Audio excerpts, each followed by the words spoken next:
कथा का मतलब केवल राम जी की कथा नहीं है। राम कथा का मतलब राम कथा, शिव कथा, कृष्ण कथा, हरि कथा। एक नाम लेने से समस्त देवों का बोध हो जाता है। स्वबोधकत्वे सती, स्वबोधकत्वे सती श्वेतर बोधकत्वम उपलक्षणत्वम। ये राम शब्द उपलक्षण है।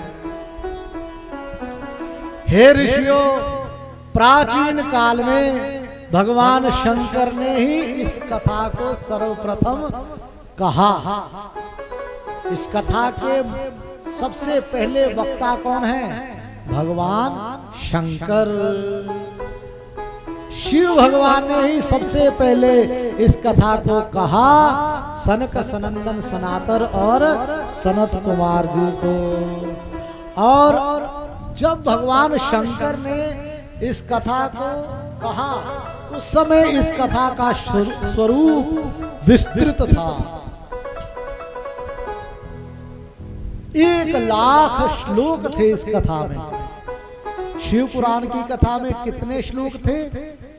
1,00,000। जब भगवान शंकर ने ये कथा सबसे पहले कही, 1,00,000 श्लोकों से समन्वित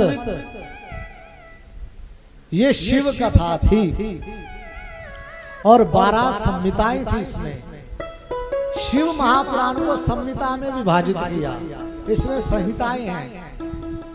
जैसे रामचरितमानस, उसमें विभाग कौन से हैं? कांड, बाल कांड, अयोध्या कांड, हाँ जी, अरण्य कांड, किष्किंधा कांड, ये सब कांड है। 7 कांड है रामचरितमानस में। भागवत जी किन में विभाजित है? स्कंद पुराण नहीं, स्कंद। हाँ। प्रथम स्कंद, द्वितीय स्कंद, तृतीय स्कंद। महाभारत में कौन से विभाग हैं? पर्व, आदि पर्व, उद्योग पर्व, अनुशासन पर्व, स्वर्गारोहण पर्व, मौसल पर्व, ये पर्व है उसमें।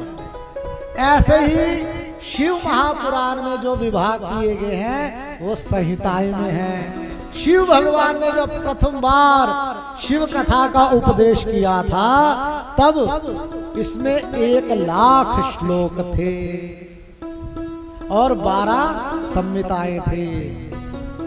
लेकिन बाद में वेद व्यास जी महाराज ने हम पर कृपा की। अब वेद व्यास जी महाराज ने क्या कृपा की? उन 1,00,000 श्लोकों को संकुचित कर दिया और 24,000 श्लोकों में उस संपूर्ण ज्ञान को एकत्रित कर दिया। भगवान भोलेनाथ ने जो 1,00,000 श्लोकों का उच्चारण किया, उन्हीं श्लोकों के अर्थ को 24,000 श्लोकों में सन्निहित कर दिया। किसने? व्यास जी। अब वैसे तो व्यास जी का कर्म है वस्तुओं को, पदार्थों को, कथाओं को व्यास करना, विस्तृत करना, फैलाना। व्यास का मतलब क्या है? व्यास का तात्पर्य है विस्तार करने वाला, फैलाने वाला, जो छोटी सी बात को बहुत ज्यादा विस्तृत कर दे, वो है व्यास। जैसे श्रीमद् भागवत महापुराण की आप कथा जब श्रवण करते हैं तब सबसे पहले शिव भागवत महापुराण का भागवत तत्व का ज्ञान किसने दिया? सबसे पहले भागवत किसने सुनाई? सबसे पहले वक्ता कौन है भागवत जी के? भगवान नारायण, भगवान विष्णु। भगवान नारायण ने सबसे पहले कथा किसको सुनाई? ब्रह्मा जी को। नाभि कमल से जब ब्रह्मा जी की उत्पत्ति हुई तब ब्रह्मा जी को सर्वप्रथम भगवान नारायण ने भागवत ज्ञान दिया। और कितने श्लोक में दिया? 4 श्लोकों में। उसी को बोलते हैं चतुश्लोकी भागवत।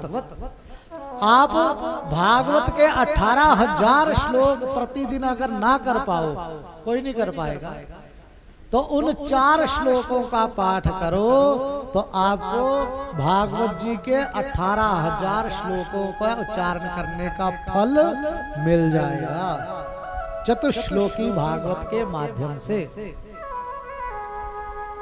तो उन 4 श्लोकों को भगवान नारायण ने दिया ब्रह्मा जी को, और ब्रह्मा जी ने दिया नारद जी को, और नारद जी ने उन्हीं 4 श्लोकों का ज्ञान दिया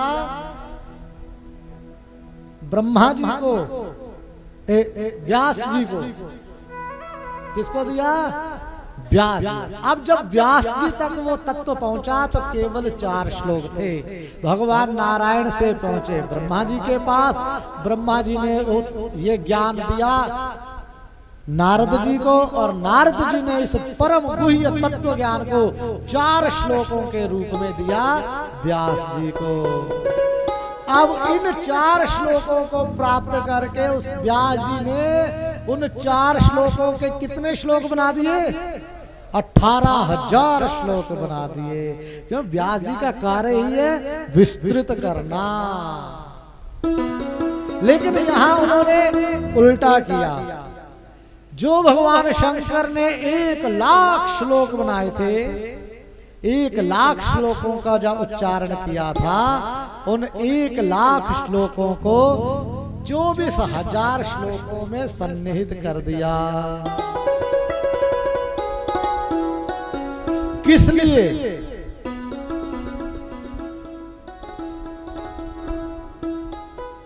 केवल कलयुग के कलुषित प्राणियों के कल्याण के लिए। कलिजा नाम हिताय च, कलिजा नाम हिताय च, जो कलयुग के प्राणी हैं उनके हित के लिए।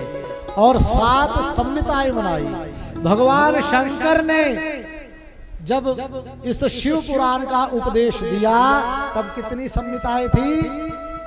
आपको ये सब याद करना है। ये सब क्या करना है?